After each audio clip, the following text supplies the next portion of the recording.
नमस्कार, मैं दीक्षा पांडे। आप देख रहे हैं फास्ट न्यूज इंडिया। आइए नजर डालते हैं आज की इस खबर पर। हिमाचल प्रदेश जिला हमीरपुर में देवभूमि स्वर्ण संगठन की जनसभा ब्लॉक भोरंज में हुई। इस सभा में लगभग 200 लोग जिला हमीरपुर की विभिन्न पंचायतों से आए व अपने विचारों का आदान प्रदान किया।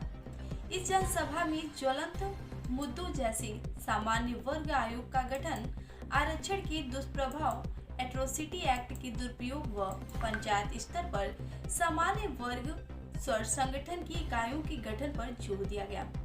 इस मंथन में यह विचार प्रबल हुआ कि चुने हुए प्रतिनिधियों से यह प्रश्न पूछे जाए कि उन्होंने सामान्य वर्ग के हित के लिए कौन सी विशेष योजनाओं का क्रियान्वयन किया है। जनसभा में यह भी निर्णय लिया गया कि स्वर्ण आयोग की सभी राजनीतिक दलों का बहिष्कार जारी रहेगा जब तक स्वर्ण वर्ग के लोगों के हितों का ध्यान नहीं रखा जाएगा, वह हमारी मांगे नहीं मानी जाती। इस जनसभा में मुख्य अतिथि श्रीमती उषा ठाकुर, प्रदेश अध्यक्ष महिला स्वर्ण मोर्चा, प्रदेश सचिव योगेश ठाकुर, सुमेश ठाकुर, सुनील ठाकुर, राजीव ठाकुर शामिल हुए। देखिए रतन चंद की ये रिपोर्ट।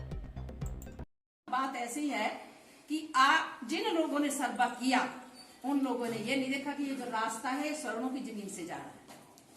जब उनको ये पता लगा कि ये ऐसी बात होने जा रही है तो उन्होंने जगह नहीं दी।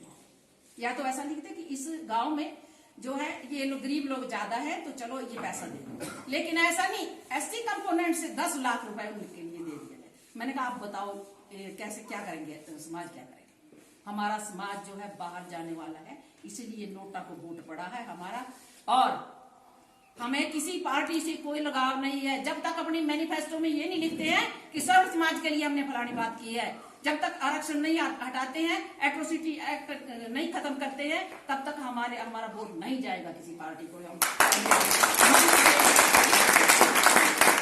इस मंच से हम ये डिक्लेयर करते हैं कि जब तक हमारा फायदा नहीं सोचा जाएगा, हमारे बच्चों का फायदा नहीं सोचा जाएगा, हम इनके साथ नहीं चलेंगे। हम बाहर, क्योंकि हमारे बच्चे जो है सड़कों पर और क्या करेंगे, नशा ही करेंगे। वो लोग क्या करेंगे।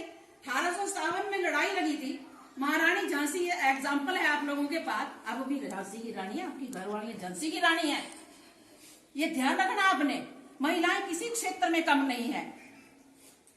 और इसका जो है एग्जाम्पल आपको धर्मशाला मिल चुका है। और हमने जयराम ठाकुर जी को भी कह दिया कि आप लोग पिछड़ जाएंगे।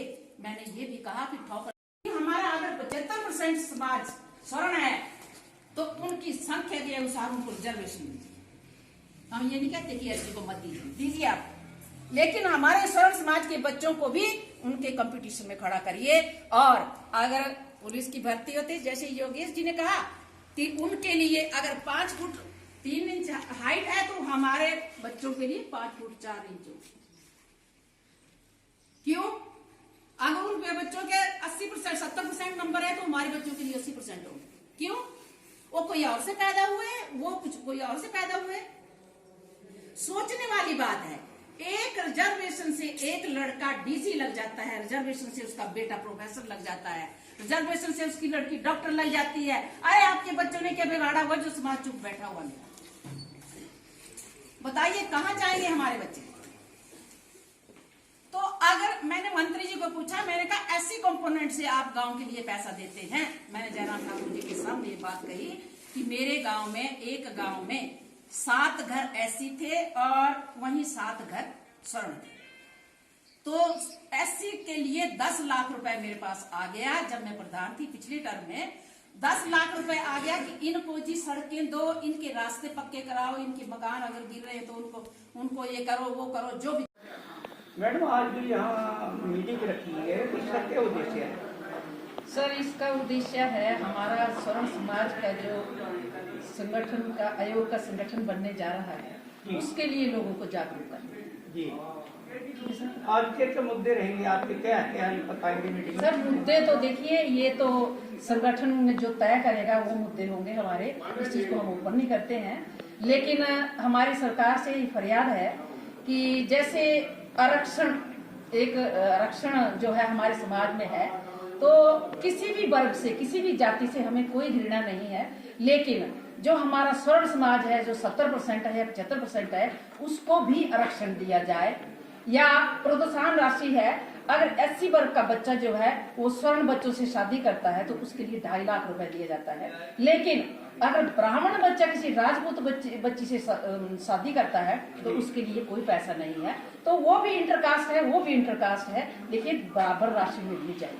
बाकी आरक्षण 10 सालों के लिए किया था, लेकिन आज 74 ईयर हो गए हैं, लेकिन आज तक उस आरक्षण को खत्म नहीं किया जा रहा है। और 90% वाला जो बच्चा रह रहा है, 70% वाला जो है वो सर्विस में लग रहा है। बड़े दुख की बात है। पुलिस की भर्ती आई तो पुलिस की भर्ती के लिए आउट ऑफ स्टेट भी लोग बुलाए गए, जब हिमाचल प्रदेश में जो है एजुकेटेड वेल एजुकेटेड लोग लड़के बैठे हुए, बच्चे बैठे हुए हैं। तो इस तरह से हमारे नौजवानों का, स्वर्ण लोगों का जो है शोषण हो रहा है। तो इससे हम चाहते हैं कि सरकार की फरियाद है, इसको सुने और इसके ऊपर आयोग बना करके जो भी स्वर्ण समाज के लिए जो भी बातें अच्छी हैं उसको करें। जी मैडम, एक बात, मान लीजिए सरकार आपकी डिमांड नहीं मानते तो आगे आप तक अगला कदम क्या होगा?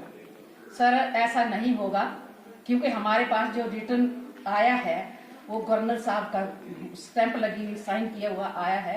ऐसे नहीं करेंगे, ऐसा नहीं होगा ना, हम उम्मीद रखते हैं। ठीक है मैडम, थैंक यू।